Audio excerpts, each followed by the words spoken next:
I want to welcome in our panel. We start with our White House correspondent, Emerald Robinson, down in Washington. The former Lieutenant Governor of New York, Betsy McCoy, is back with us. The President of Americans for Tax Reform, Grover Norquist, is here, and National Advisory Board member for Project 21, Christopher Arps, with us in sunny St. Louis, Missouri. Chris, I love the background. I have to say it every single time. I want to continue talking about the tragedy in Colorado yesterday. Maris Harold, the police chief there, has been on a lot. She was on yesterday, very emotional, talking about what took place. Take a listen. I live 3 blocks up the street from that store. You're worried about your neighbors. You're worried about your partner. You're worried about everything when you get that call. And so, yeah, I feel numb.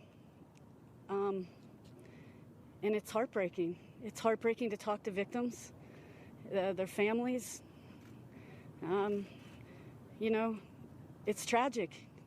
This officer had 7 children, ages 5 to 18. I just had that officer's whole family in my office 2 weeks ago to give him an award. Betsy, I want to start with you, former Lieutenant Governor from the state of New York, as we show you the victims here, the police officer on the lower part of your screen there, second in from the left. That's Eric Talley. He was a father of 7. 2 of the victims were in there getting their COVID-19 vaccines. I mean, just a tragedy. The youngest victim, just 5 years old. Breaks my heart. I've got a 4-year-old. Betsy, the New York Times report that came out yesterday said that violent crimes in New York City are up 18% year over year and 22% in the first 3 months of this year. My question to you, President Biden is pushing those 2 bills in the Senate right now, which would extend background checks from 3 to 10 days and would renew the assault weapons ban. Do you think that doing that would have prevented this crime? Absolutely not. In fact, Colorado has some rather strict gun laws, including a limit on magazine size. And one of the state senators from Colorado, Rhonda Fields, explained yesterday, right after this tragic event, that she's been very involved in gun control there since she lost her son in a mass shooting. And she has come to the conclusion that it's about the crazy people holding the guns, not about the size of the gun or the size of the magazine. And that's really a lesson to all of us. Emerald, I wanted to ask you a question. I've heard this, people say, well, you know, he was mentally ill, this Ahmad Alissa. He's the alleged, he's the suspect here that was arrested, 21 years old, born in Syria, immigrated here at the age of 3, apparently hated Donald Trump, had some anti-Trump posts on social media. If you raise the bar or lower the bar for emotional or mental health issues, where would that bar be? If somebody, you know, had anxiety or visited a psychologist, would that mean you couldn't buy a gun legally in this country? Because that's what the left is now saying. If somebody is in, you know, has some sort of mental health issue, a lot of people deal with different mental health issues. Well, that's right. And I think that's probably something Grover could speak to even better, since he's looked into this so much, is the fact that, sorry, getting a call from producers. You can take that. But just the fact that, you know, it is a slippery slope. And when we're looking at so much of this administration and Democrats in Congress looking to target a particular political ideology, the concern is what does become the threshold for quote unquote mental illness, because we're seeing some pretty liberal views of the definition of domestic terrorist. A quick correction, by the way, Eric Talley, the youngest victim in yesterday's, or the shooting in Boulder, was 20 years old. Eric Talley, father of 7, had a 5-year-old. His youngest child was 5 years old, but the youngest victim was 20 years old. According to a report yesterday, the shooter was an immigrant. Grover, what stands out to you about this suspect as we continue to learn more? Well, I'm not sure we know completely, but one of the things that the National Rifle Association and conservatives wanted when the instant check was put in. The liberals always want a list of everybody with guns, and then they say, later we'll take days, weeks, months to look and see if they're okay. What passed in 1993, 1994 was that we'll make a list of criminals and we'll make a list of people who have been adjudicated to be have mental problems that would make them dangerous to themselves or others. Not somebody who went to a psychiatrist once, but adjudicated by a judge to be dangerous to themselves. And then when you go to buy a gun, we check, are you on the list of criminals who've been convicted? Are you on the list of people who've been adjudicated to have serious danger to yourself and to others? If you're not on those lists, you can buy a gun. If you are on those lists, you can't.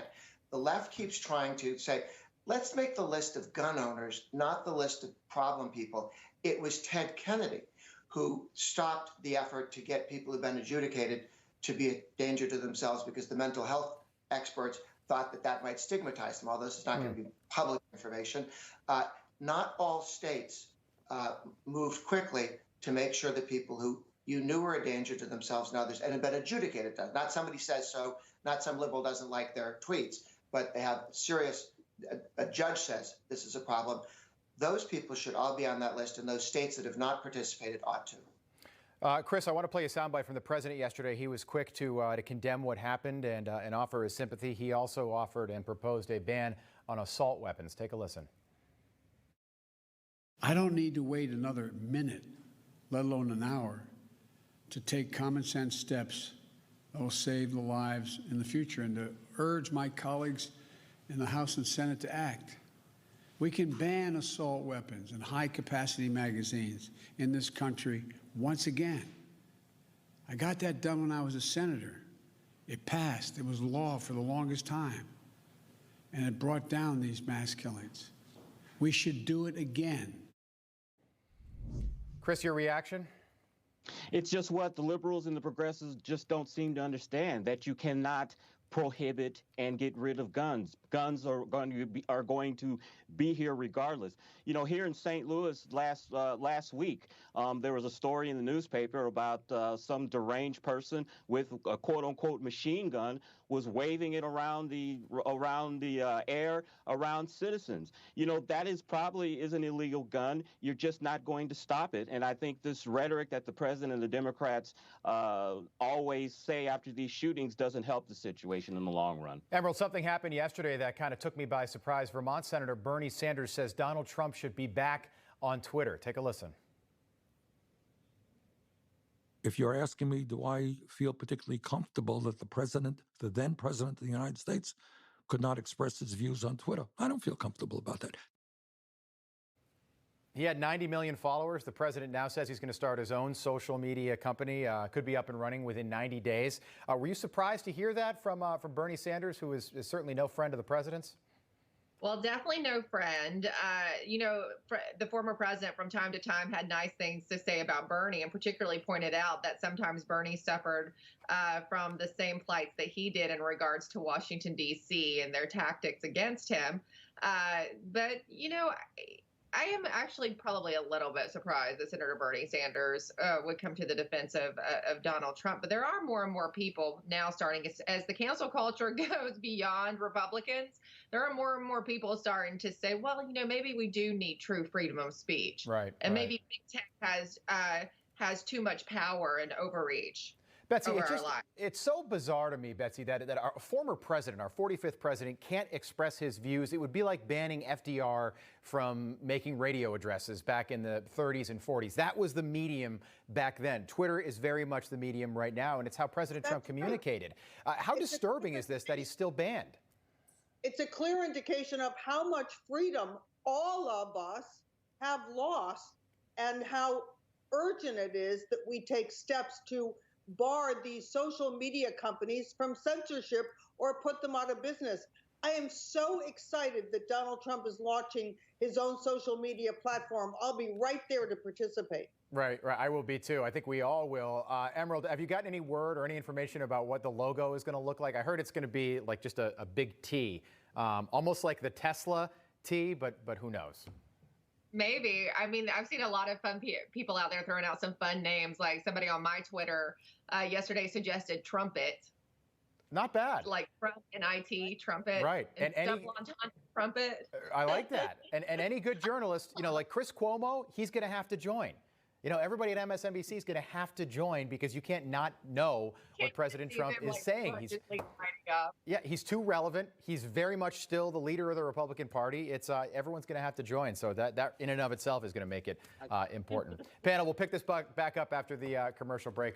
Good conversation, as always.